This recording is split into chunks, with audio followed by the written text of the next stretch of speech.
Oh, okay. Okay, I hadn't seen them for a while.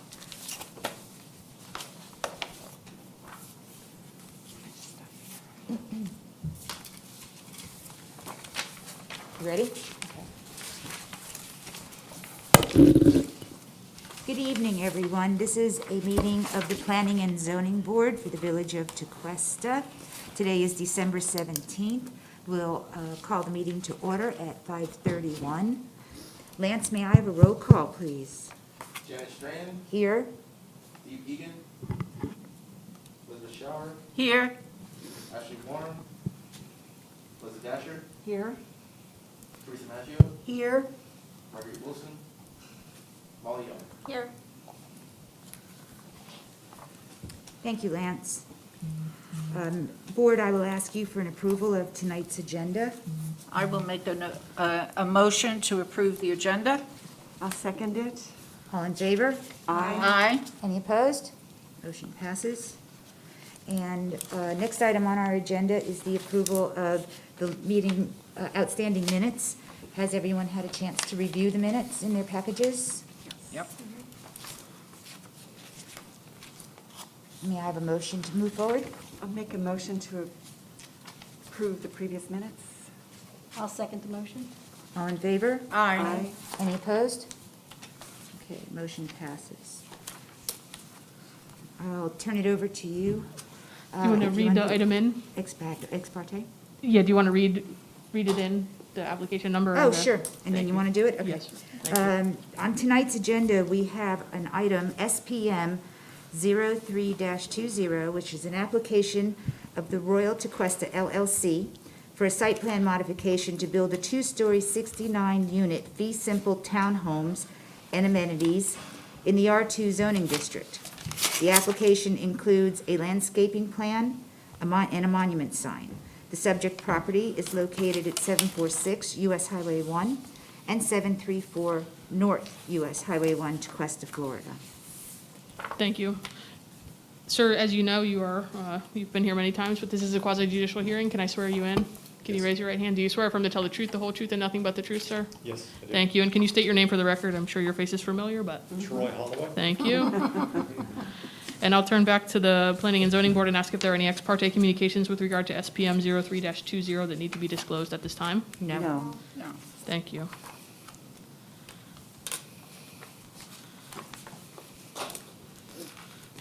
Troy, would you like to make the presentation? Sure. Good evening, everyone. Again, I'm Troy Holloway with 2GHO.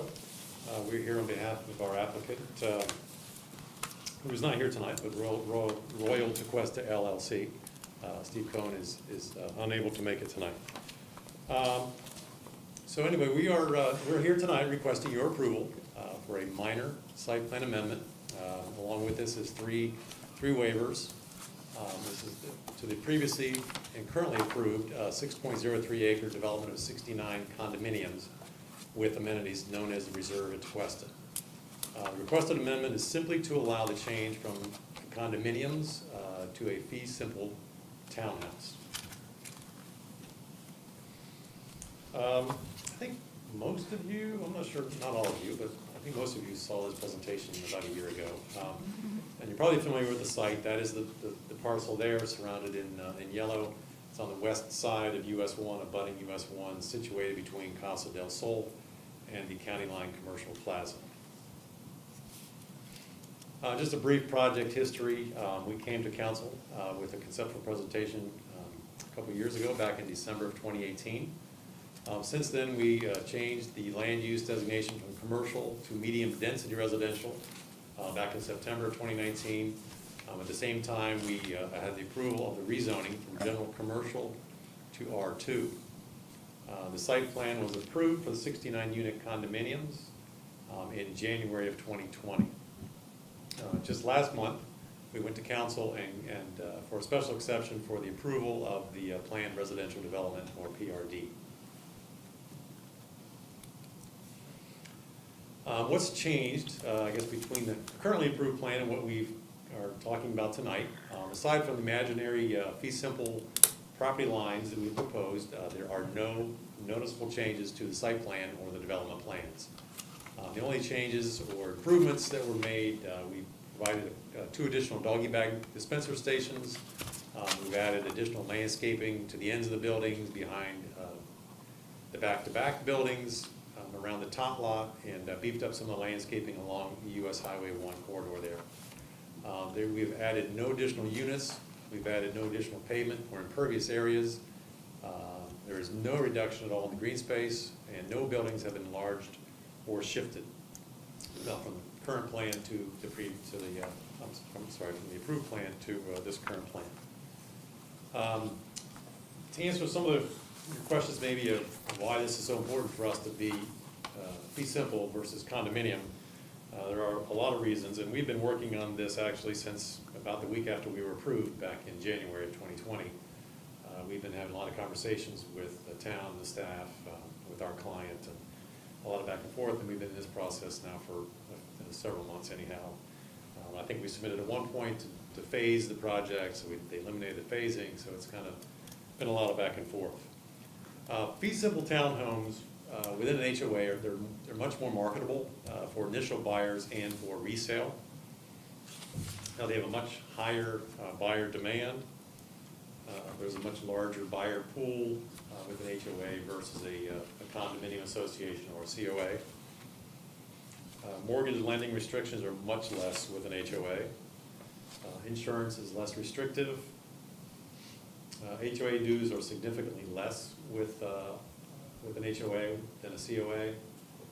There's less turnover issues with an HOA versus a COA. And lastly, the governing documents are much less inclusive. I just want to show you, I think the plat is in your package, but I don't think it's kind of hard to see the fee simple lines on our site plan, so I wanted to kind of show you how the fee simple lines, what they look like, I guess, with the buildings, because they don't show up on the plat themselves. So this is the current plan with the buildings. It doesn't have, the currently approved plan has no fee simple lot lines or property lines. And basically here is a typical, with these lot lines overlaid on the buildings, you can see essentially they go down the common property walls down the middle of the building. They include the front driveways of each of the units. They then have a backyard, and then some of the sides where the property lines fall on the sides vary. Where they abut the roadways, the property line will go right up to the road right-of-way, which is internal to the project now. Otherwise, they just kind of go somewhat close to the sides of the building. As I mentioned, we have 3 waivers to do the fee simple. These waivers were discussed last month at the council meeting where they approved the PRD. So I'll go through those briefly. The first waiver is for lot coverage. 30% is the maximum building lot coverage you can have. Proposed with the current plan is 30.9%. Again, we have not increased that lot coverage from the current approved plan to this plan. The only difference here is that the R2 zoning allows for a maximum of 37% building lot coverage, while the PRD requirements are 30%. So we're at 30.9. Our second waiver here is for open space. We feel we meet this requirement, but we've been requested to show this as a waiver. The open space requirement for PRD is 35% minimum. Our proposed plan for open space is 31.5% proposed. There is no decrease in the open space, again, in between the 2 plans.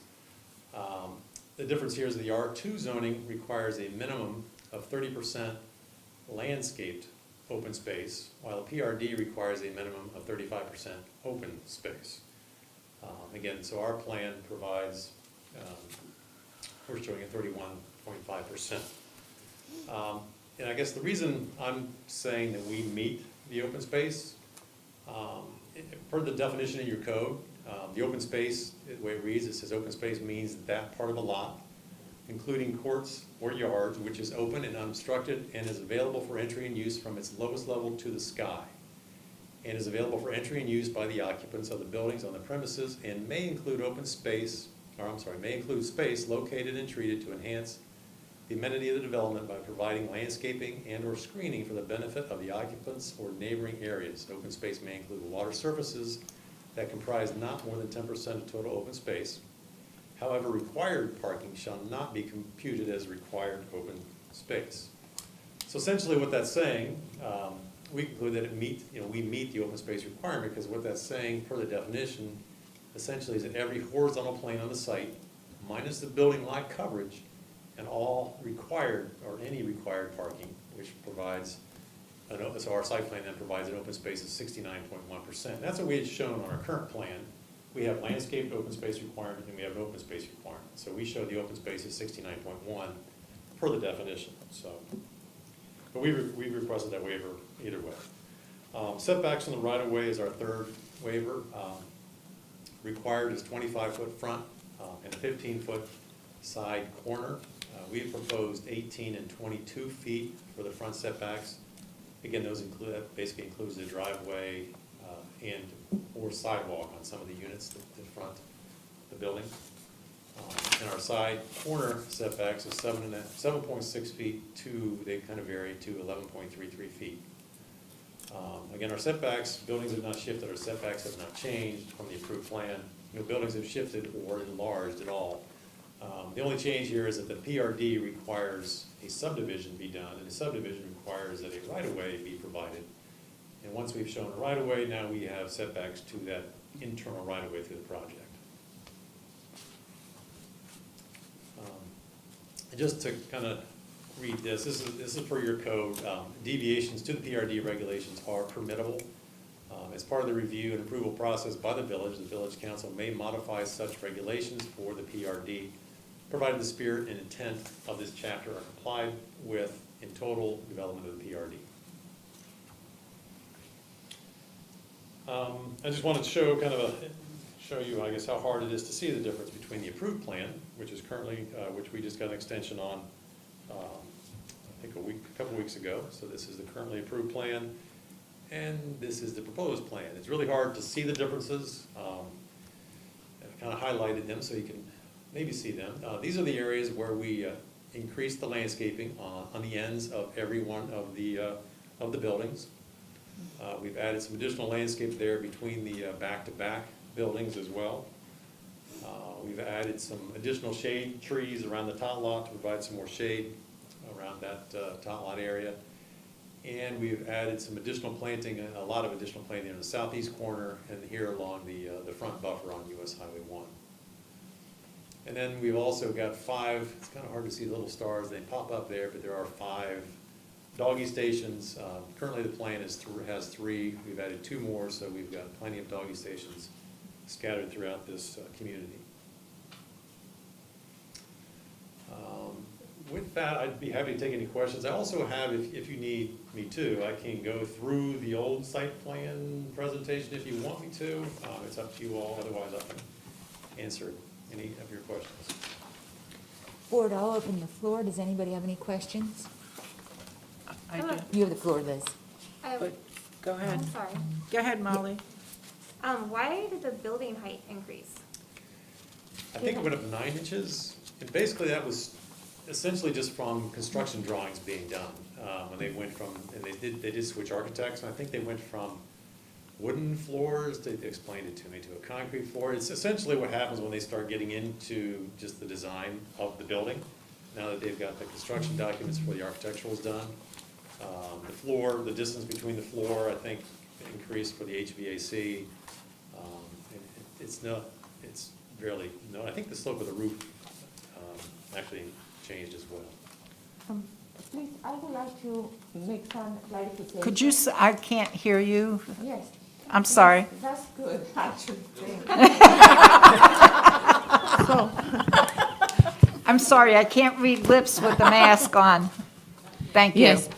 I just want to point it out before we get into the questions part, there's some specific parts of the staff report. If we go to page 4 of the staff report, I put together a table comparing what was approved on January 2020 and what is being proposed. So it's very specific what are the difference and what are the same things. As you see here is the The zoning is still R2, but before they have multifamily condominiums, which is a permitted use. Then now they are requesting a PRD, planned residential development. And planned residential development is an special exception use. That's the reason they just went to council for the special exception use. And what happened is that PRDs allows townhomes. The main issue here is that they are changing the ownership from condominiums to townhomes. So, and the minute they want to change to townhomes, that triggers a PRD, and that triggers a special exception use. So that's the reason, you know, they have to go in front of council last month for the special exception use. So, and also the minute they went under the PRD, PRD is part of the R2, but it's a special exception use. If you read the PRD section of the code, it's more flexible, allows higher, the height, you can do actually higher buildings, allows different things, but also requests, for example, the lot coverage, the lot, the open space is also different. So as always, give and take, you know. So, but I just wanted, that's the essential, of this application. Why they are PRDs? Because they want to be townhomes. And then that's what happened, and that triggers the special exception use. And also the plat, as you see here on this table, the plat, the approved one in January was a condominium plat. And we even included here a drawing.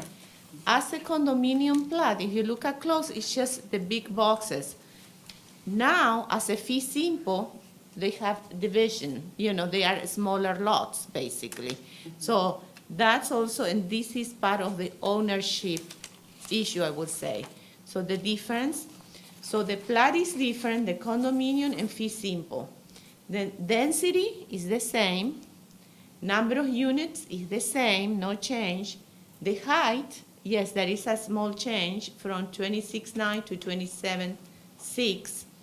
And then the architectural design is the same, So, and then I did a summary right here.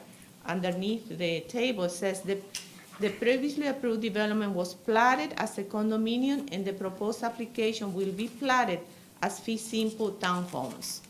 So this is the table that explains those changes. And then there is another table on page 9. Yeah. Yes. Yeah, page 9. So when I I'm keep sorry, going I to. have it memorized.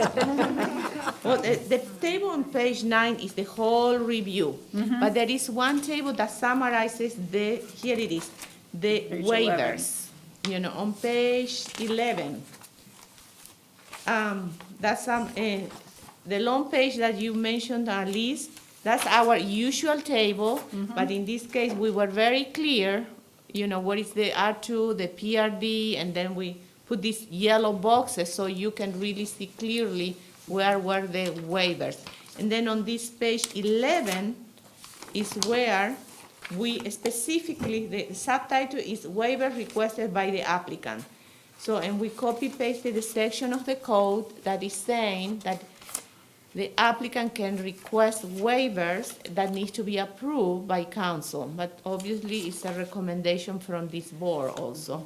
So, and then here are the waivers that they are, per the PRD. So that's the part that I just wanted to comment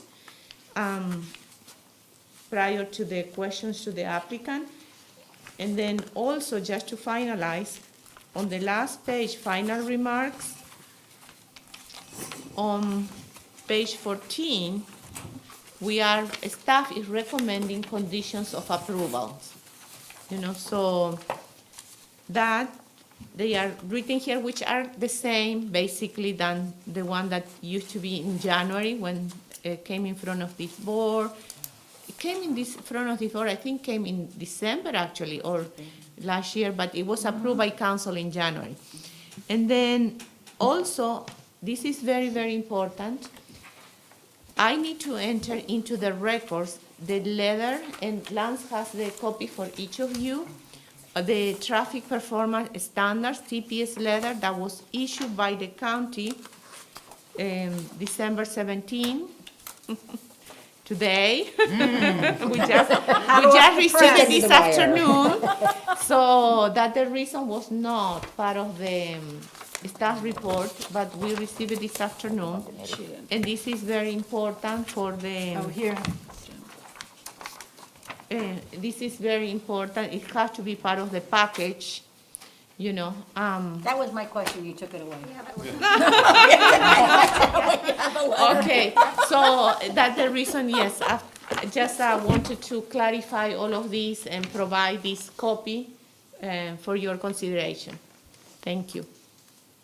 Now, I'm gonna put my mask.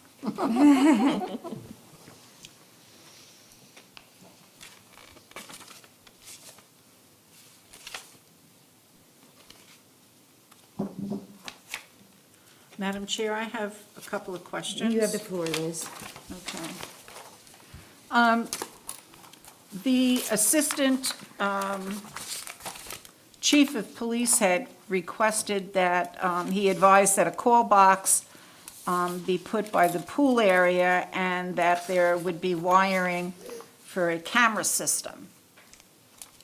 And that's his memo of September 28th, 2000. I think our response was, And that you were planning on doing it. yes. My question to you is, you're going to have two access gates from the north and the south.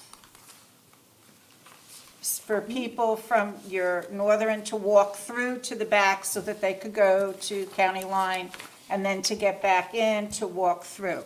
My question to you is for public safety and the fact that I would like to recommend that they put security cameras so that you would have see access on who's coming and who's going.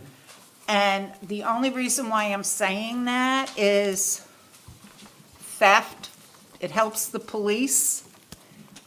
Police are really going into more and more for when people have private security systems and asking for their tapes. So I was wondering if that would be something that that they would be amenable to do for safety precautions. And I think some of the people that would be residing there, it might be a little bit more of a safety factor for them as well. That's a good idea. Steve's not here unfortunately, but I will definitely run that by him. I mean, I think it's a great idea to see if they've got problems, who's coming and going through those gates is a good idea. Okay. All right. Now, my second one is that, okay, it's number 10. There was an email that was sent, I guess, via the YouTube from a John E. Hurley, and he wasn't too pleased only because the development that is just west of them with the 85 units, they're all rental units. I mean, they're all rental units. So that's something that really bothers me because in my development, majority of the time we don't have problems with the property owner. It's when people rent it. So I was wondering that in your governing documents, because I read them, and on page, they could add something, well, it's number 9, under the declaration of restrictive covenants for the reserve at Tequesta, and it's number 9, lease of parcels. If somewhere in there, just to make some of these people that are just north Casa de Sol, because I know that there are several areas where a new development comes in and a lot of municipalities are requesting that the owner live physically in the unit for at least 1 year before they rent it. And that just might appease some of these people, because that was, the concerns, and because I read all of that. Those are my only 2 questions. Okay. And it was discussed about having the minimum 1-year lease, no less than 1-year lease.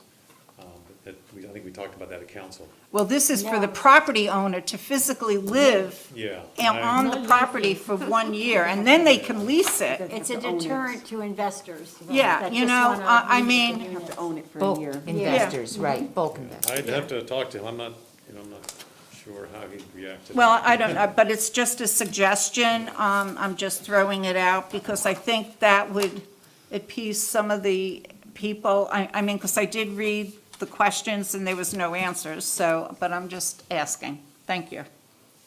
Thank you, Madam Chair. You're welcome. Any other?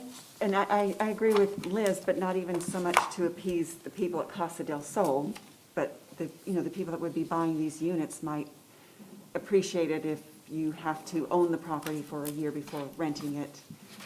It might make them feel more like, That they have to live there, yeah.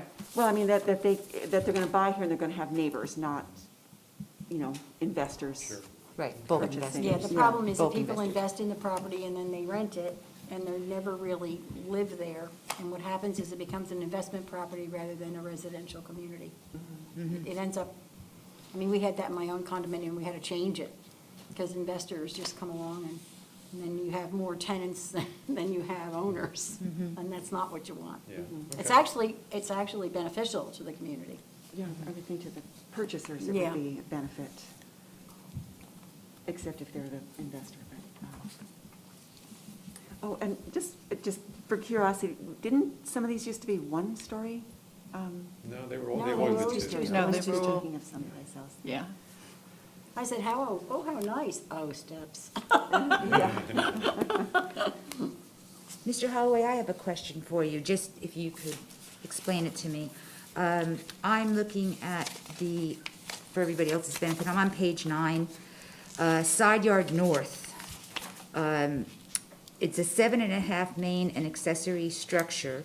PRD, required by code, is a 15-foot side corner. That has an asterisk on it. In your proposed, you say it varies from 7.6 feet to 11.33. Can you just point to me on that plan where we're talking about? The 7.6 scares me.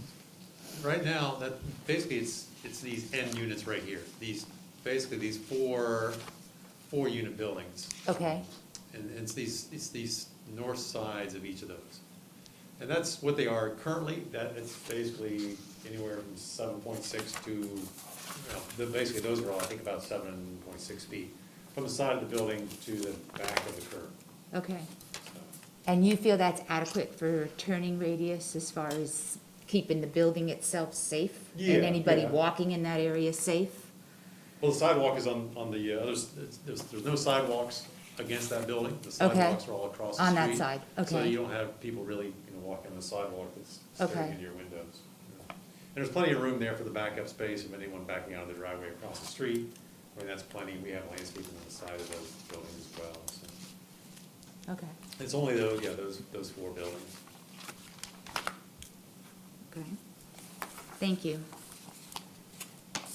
Board, I'll ask, are there any other questions? I have one more question. You have the floor. This might be more for you. I'm trying to connect with the PRD design criteria, the access and circulation, how that differs from when it was a condominium, and then how that ties in with the traffic study and the FDOT letter that still needs to be provided, because there were citizen comments about, major traffic impacts on US 1, which is already a nightmare for a lot of people that live in the area. So how does that all tie in together? And maybe, I think the FDOT is for the US 1, so could the FDOT letter come in saying that they need to put in turn lanes, or how do they all tie together? Actually, it's a great question, because right before we started the meeting, I was on the phone with the traffic engineer, Susan O'Rourke. O'Rourke. And I asked her a number of questions also, and so, Troy, can you please refer to all what Susan said? Well, I can try. As far as turn lanes go, there are no turn lanes required by DOT. If you're talking about a right turn lane, that was worked out in the first go-round. We don't come anywhere close to the number of trips required by DOT to require that. This guy, Dom, from the county, his concern was about U-turns at the south U-turn and at County Line Road. But I guess Susan's been going back and forth with him on the fact that, I think we only had I don't remember what the numbers were, 3 trips in the morning and 5 trips in the afternoon turning at the south U-turn. I don't know what the number was at County Line, but there's plenty of space for those U-turns that are happening today. Lots of trips coming onto County Line Plaza. And Susan said we already have our DOT permits. We have some of our DOT permits that we're going to provide in the package for the council meeting. We didn't have those, or we just didn't provide them for this meeting.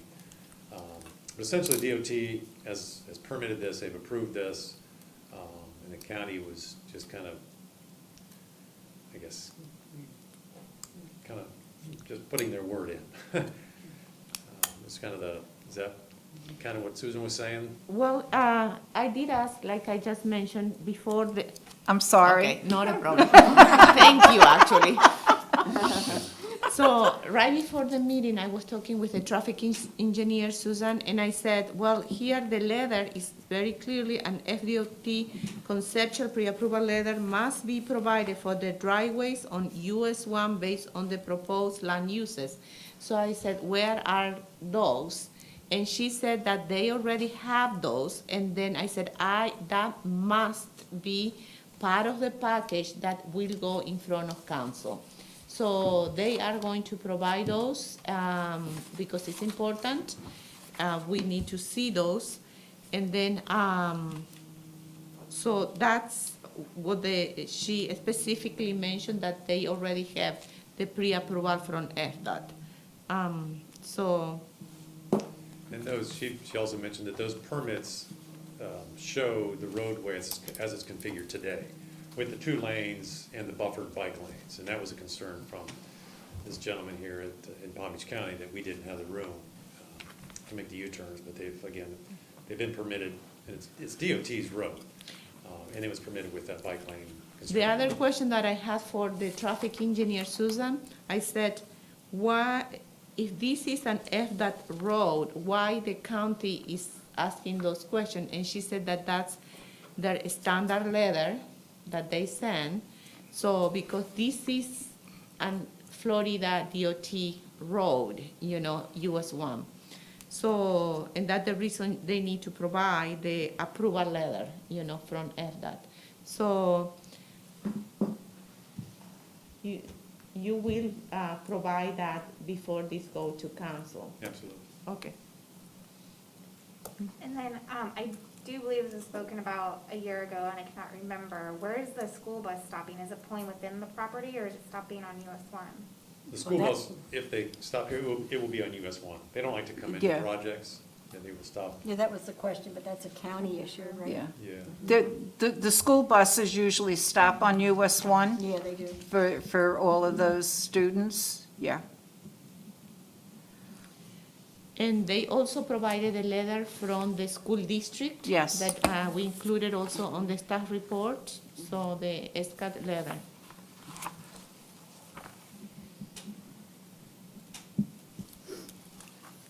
When you guys said that the roadways were wide enough for fire trucks, that's when I wanted to know if the school bus was gonna go in there instead of stopping on you. Yeah, they don't like to go in these developments. Yeah. They don't come in ours. No, they don't. Waste management.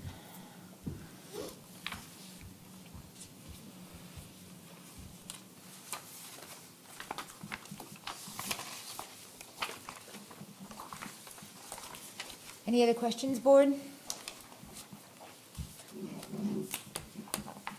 This might be for Nelsa or Amity. I can't hear you, I'm sorry. It might be for these 2 ladies. Why are we here? We're here to Recommend or? recommend that approval of the change to the planned unit or planned development versus, and then the variances or The waiver. the waivers, right. Okay, so those are the items we're discussing? So essentially, you're recommending body tonight, as you sit there, you're approving a site plan modification is what you're approving. As the applicant and as Nilsa said, the change from condominium to fee simple ownership required a special exception approval, which necessitated, again, different code requirements, so they've had to modify. They didn't change anything, but it has to go back through the process to approve the different PRD requirements. So you're approving a site plan modification tonight, you are a recommending body.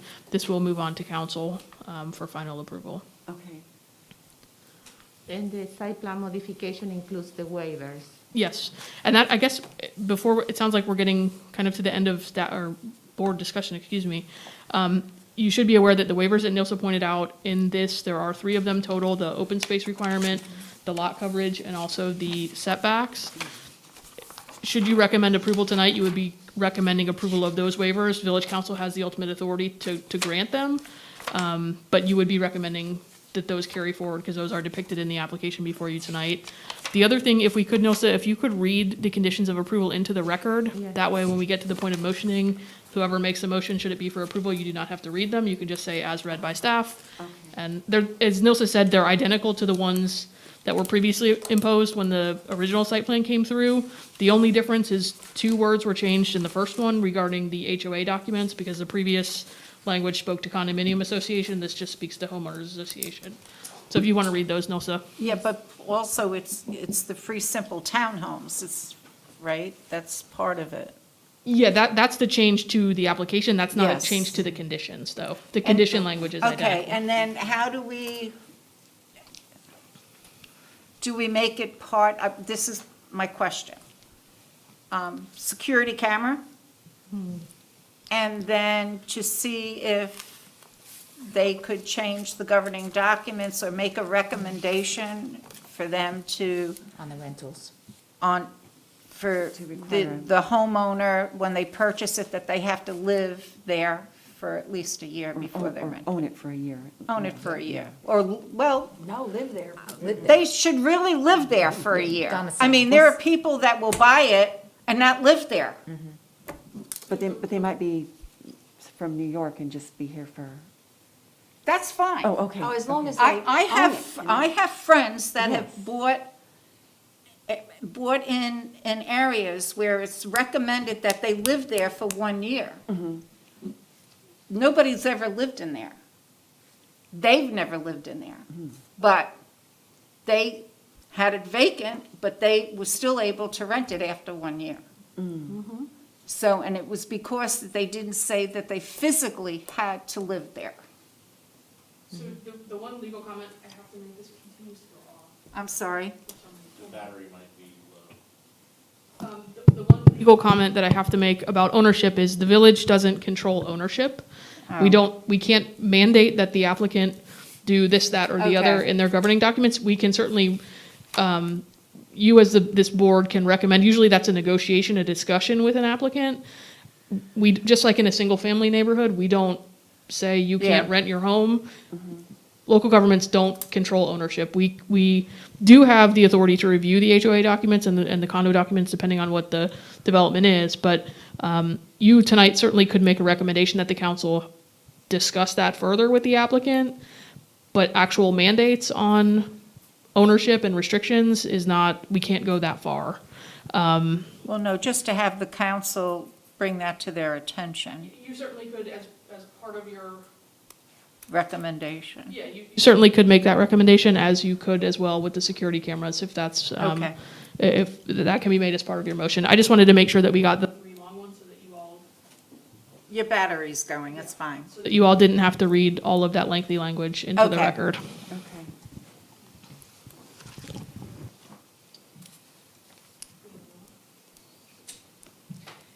So the conditions of approval that staff is suggesting, number 1, homeowner association documents. inform acceptable to the village attorney will be provided, approved, and recorded prior to the issuance of any building permits. Number one. Number two, prior to the issuance of the building permit, the applicant must comply with the following recommendation provided by Air, Water, and Soil Engineering, Inc., AWSE, on the Phase 1 Environmental Site Assessment, ESA, report. 1.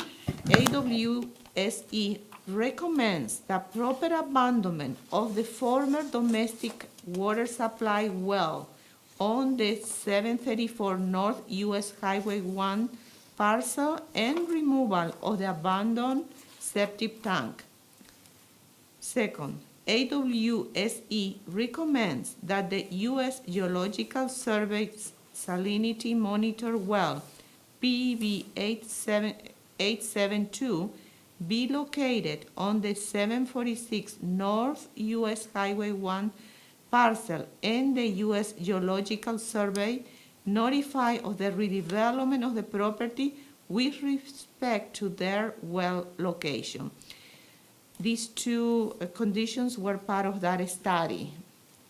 And number 3, applicant shall coordinate with the south adjacent commercial plaza to develop a pedestrian path that ensures both safety and connectivity for pedestrian traveling between the subject property and commercial plaza. Those were practically, like the attorney comment, pretty much the same condition of approval of the previous application.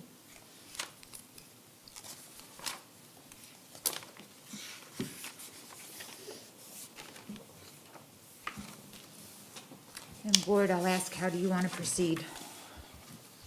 We could take public comment. Oh, I'm sorry. Have any motion? Oops, I'm sorry, I flipped my thing over, my bad. Sorry about that. Public comment, anybody here? Nope. Well, there is one gentleman in the public. Excuse me? Do we have people on? Lance, do we have any public comments through YouTube? Okay, thank you. So we'll close public comment.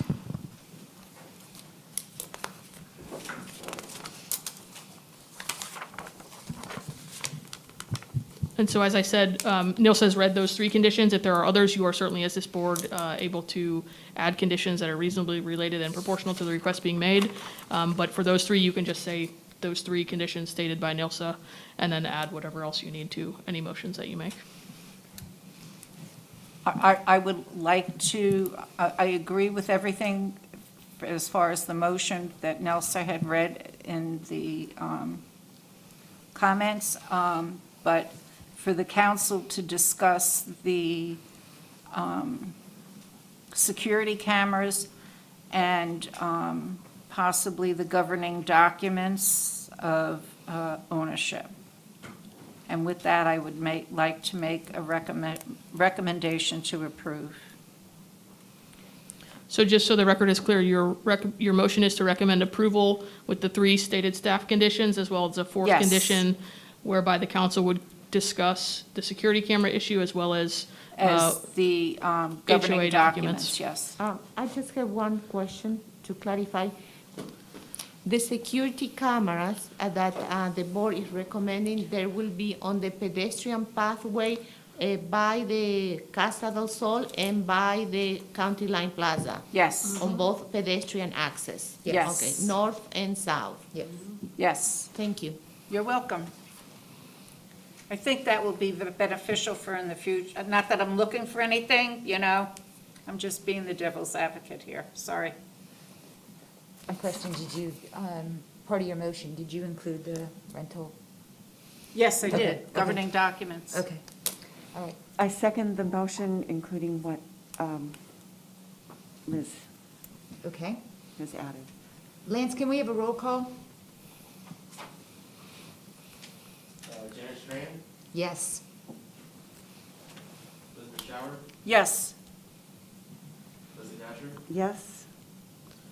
Teresa McIntyre, you. Yes. All you. Yes. 5-0 resolution approved. Thank you. Thank you very much. Everyone have a Thank Merry you. Christmas and Happy Holiday. Thank you. Happy holidays. Happy holiday. God, I'm so glad we didn't have to go through that whole thing right there. Me too. Okay, next thing on our agenda is our infamous Mitty Bernard for a 2020 legal update refresher. Yes, so I hope that the memo that I sent did not bore you tremendously. I'm happy to see that we have one newer board member here tonight. Typically, we give a legal refresher every year. With COVID and with the meetings, I don't know that this year was the normal update, so It's not normal this year. it's never normal. Nothing's normal in 2020. Yeah, so, and what, definitely not a normal year, but what I put together for you is a little bit more than what is your normal, or what I normally give you as the legal update. But I wanted to put in one place sort of the helpful information for you as you sit on this board. And much of the discussion is going to be about variances, but I did go through, where your authority as the board comes from, what your responsibilities are as provided in the code. I'm not going to go over them with you tonight, but I did just want you to see what you are responsible for doing. Most of your job is site plan review and site plan modification review. You do the comp plan reviews, but there are other things that come less frequently before you. So I just wanted to put in one place sort of all of the things that you could be asked to do as you sit on this board. On page 2, what makes this board unique is that there are, like tonight, instances where you're a recommending body. There are other instances where you're a final determination. So this very clearly brings from the code those instances so that they're very clear. We will always remind you as staff at the meetings sort of how you're sitting for that night. But just so you have everything in one document, I did give you a little bit of an update on the Sunshine Law. Most of you know that. Anytime you can call me with anything. The shortest story there is you cannot speak to each other outside of a public meeting. It doesn't get any simpler than that. You don't do that. You certainly shouldn't do it knowingly or willfully because it could expose you to criminal penalties. But you all are very good about that. But as I said, if you have any questions, feel free. We don't have an issue with this board in terms of communications, but you shouldn't be sending emails or replying to emails where all of you are on the email chain, because if somebody responds back, then you've had a communication that's more than a one-way communication. So just a couple of quick things there. The big stuff I wanted to talk about, and it's been coming up more recently, I guess with more frequency, is the variance and the quasi-judicial hearings. This was a quasi-judicial hearing. In a quasi-judicial setting, you are supposed to apply the code to the application that's before you. So tonight it was all about PRD requirements, your setbacks, your standard building height things, but the more complex quasi-judicial hearings are the variance hearings that you've been having. So I just wanted to make sure that you understand and are familiar with kind of your job as you're here at the meeting, what you can and can't do and what you should and shouldn't do. So the brunt of that discussion starts on page 3, but with variances, and I put the criteria in the code, but your job at a variance hearing is to review the record, review the documents before you, and determine whether the applicant has met their burden of satisfying each of those variance criteria. So there's 6 of them in total. The applicant does have the burden. So it's not only the documentation that you get in your packet, it's what they say on the record at the hearing. It's any testimony that's given, anything basically that they give you to review and make your decision. Where it gets tricky is I can't tell you as the attorney, no one can tell you whether they have met each individual criteria. You have to apply the facts, the evidence to those criteria and determine if you think that they've been satisfied. And they have to be satisfied by what's called competent and substantial evidence. The easiest way to think about that is, could a reasonable group of people, having listened to the same testimony and consider the same facts that you have, could they come to the same decision that you made based on that evidence? If they could, you very likely have competent and substantial evidence, and you've made a decision based on sufficient evidence. What isn't competent and substantial evidence is when we have contentious applications and people come in, public, whoever, and they have fears, concerns, they don't like the project, there's some kind of personal reason that they don't want it approved. Economic hardship is another one. Just because it's cheaper to, or it's more expensive to follow the code doesn't mean that that's competent and substantial evidence that you should be considering. Again, the most common ones are money, and we think it's gonna bring crime, we think it's going to bring whatever nefarious thing that people come and say. Another common one is, well, my neighbor down the street, they got a variance, they have a fence in front of their house, or they have this or Heard that. that last month. Right, that's a common one. You hear the same ones kind of repetitively, but those are not things that constitute competent and substantial evidence. Those are not factual in most cases, and they shouldn't have any bearing on your decision. What you also should consider, especially in the variance context, is it's not whether you like the project, it's not whether you think it's good for the village, bad for the village, any other kind of emotional response. It's, did the applicant come before you with the evidence sufficient to satisfy each of the 6 variance criteria? If they did, you're obligated to grant them the variance. If they didn't, then you are obligated to explain to them why they didn't satisfy the criteria. And not so much explain to them why, but explain to them which criteria they did not satisfy from the list of 6 that you are evaluating against. Usually that's, again, the same It's ones. usually easier said than done. I know, especially in the heat of the moment. But because, all of the decisions that you make are appealable, so our record needs to be clear at each of these hearings why you made the decision you made. So tonight, Nilsa goes through there's a reason she does this in her staff reports.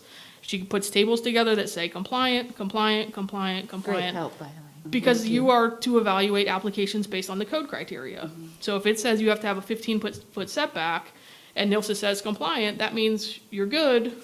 Your job as this board is to stay within the confines of the code. In a normal site plan or site plan mod scenario, that's all you're doing, right? You're saying, okay, is it code compliant? And again, there's some deviation there, but that's the essence of it. You're applying code criteria to each application. In the variance context, it gets a little more complicated because you do have to make those determinations based on each of those criteria. But what is oftentimes helpful is especially if it depends on applicants' kind of presentations, but you are certainly free to ask them any questions you have. If you want them to explain to you how they, have a hardship, or they you don't think they meet criteria F or A or B or whatever, you can ask them any questions you want to try to elicit from them any more testimony to kind of clarify what your concerns are. But I just wanted, and again, if you don't have to ask me questions tonight, you can certainly ask me anytime after this meeting, but call me anytime with those. The variance, special exception's the same, but always in the variance context, it's the applicant's burden to prove to you that they should get the variance granted.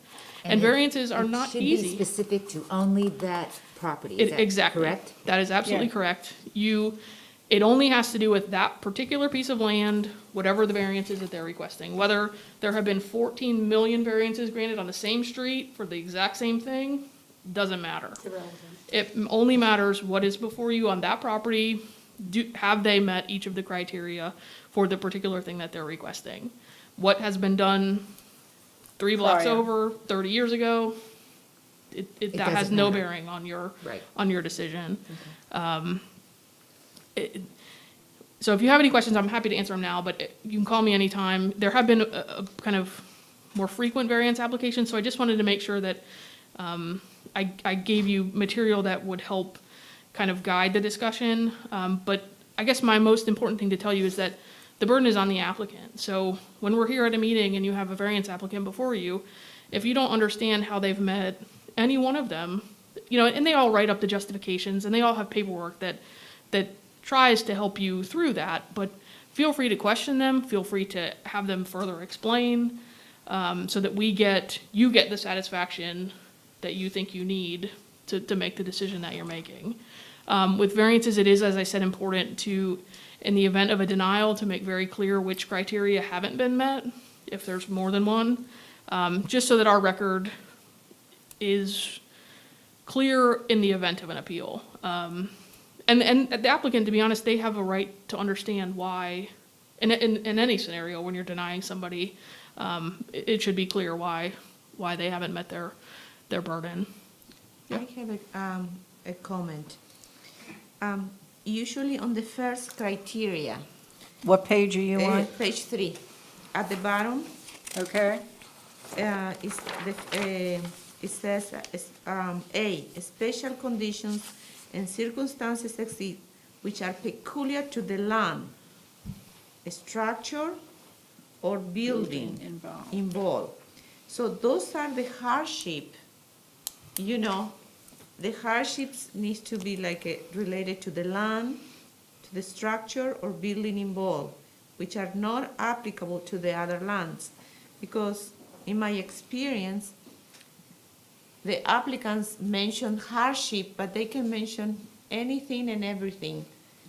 But the hardship is very clear, peculiar. Sometimes they request a variance because the land has an odd shape and they cannot meet the setback, but it's related to the land, or building involved, So it's specific to that property, So sometimes, such as Miri mentioned, they mention money,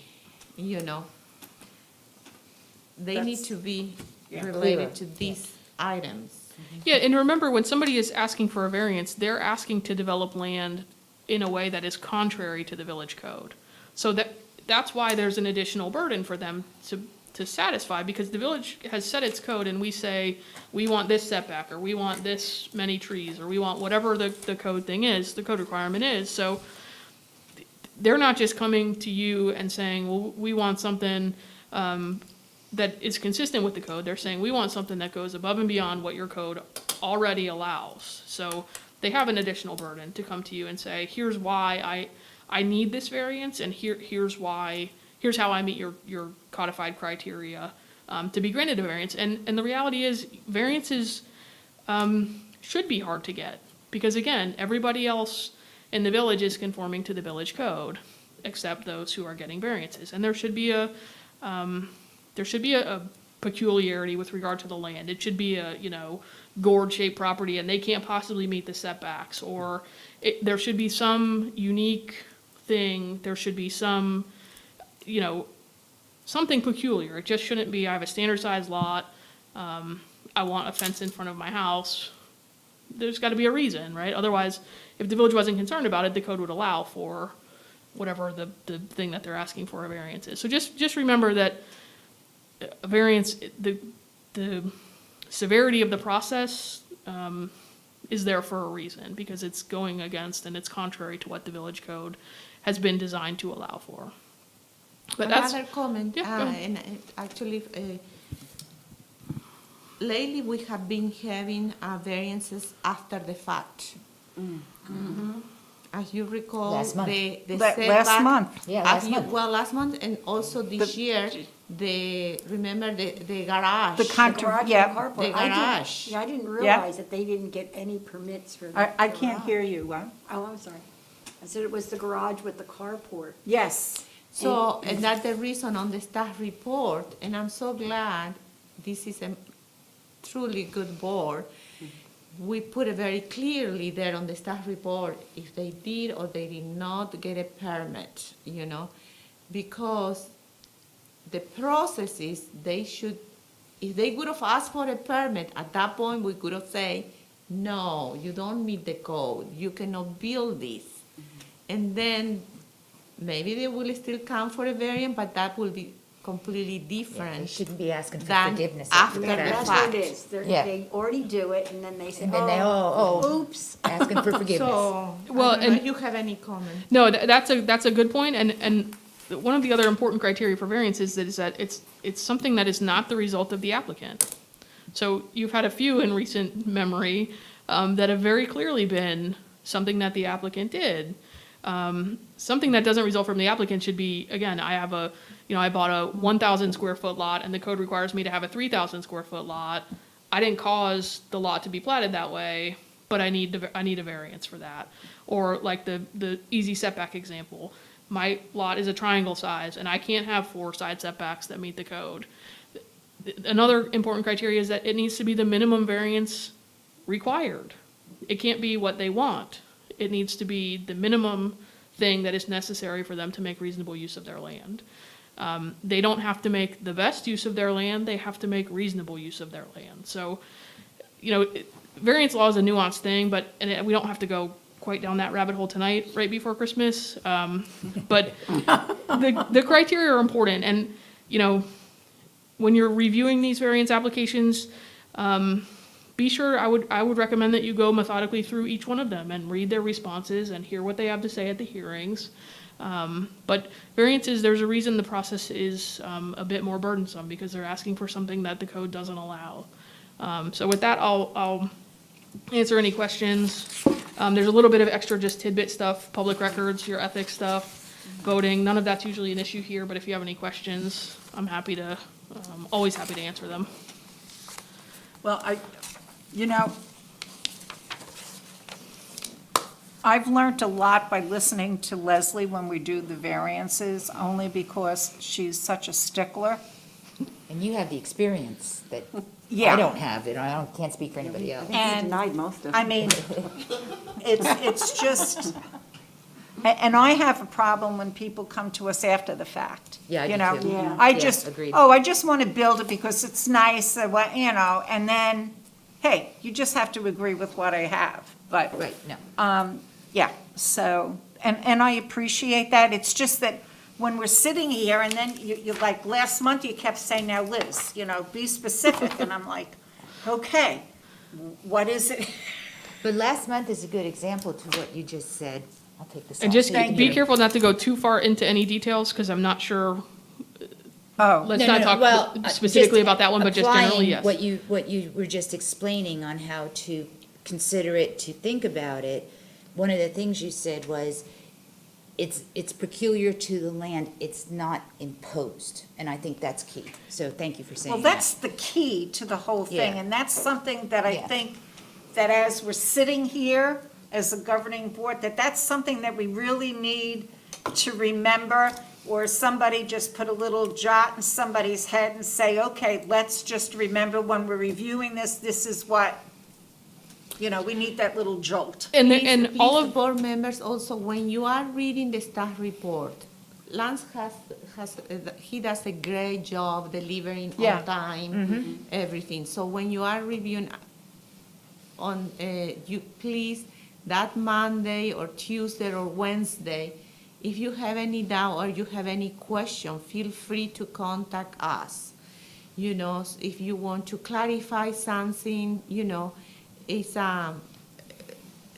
feel free to contact us, because that's the reason we are here. Staff, we are here to clarify questions or anything, So just, you call me, you have all my phone number. So when you come to the meeting, you will have a full understanding And be prepared. of the application. And obviously, the applicant is here for more questions, but feel free to contact us before the meeting.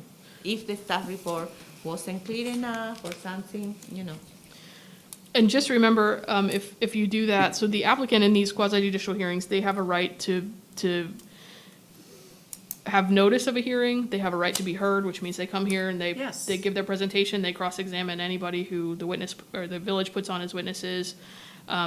But always remember that if you call NILSA, you need to disclose that as ex parte conversation if you have it before the meeting. If you call me, you don't have to disclose it. Okay.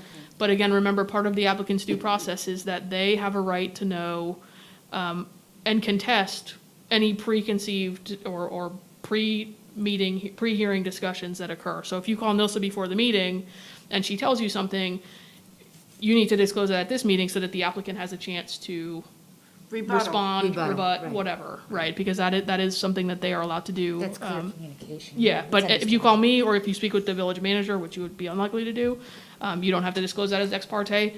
Another tricky one for ex parte is if you go buy a site, that's an Is ex. you what? I If you learned go that, past a yes. site, if you Yes. go to look at a site, that's Yes.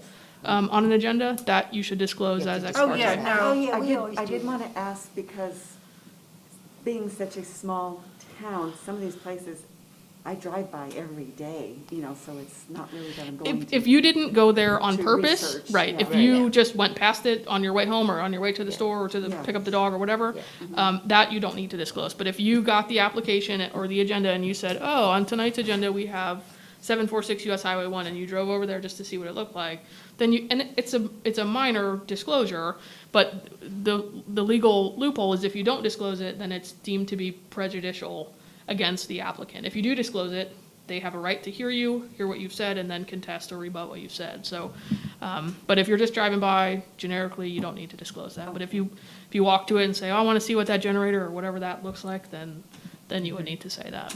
And we remind you at each meeting, I remind you and ask you, just so that Yeah.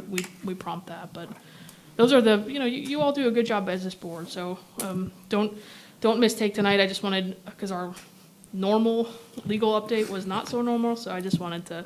Can you guarantee us that 2021 is going to be I normal? cannot do that, Where's no. that crystal ball? No, You don't I have one? left that in the car, actually, yeah. I am so over this year. I really. Let's vote on that. I think that's unanimous.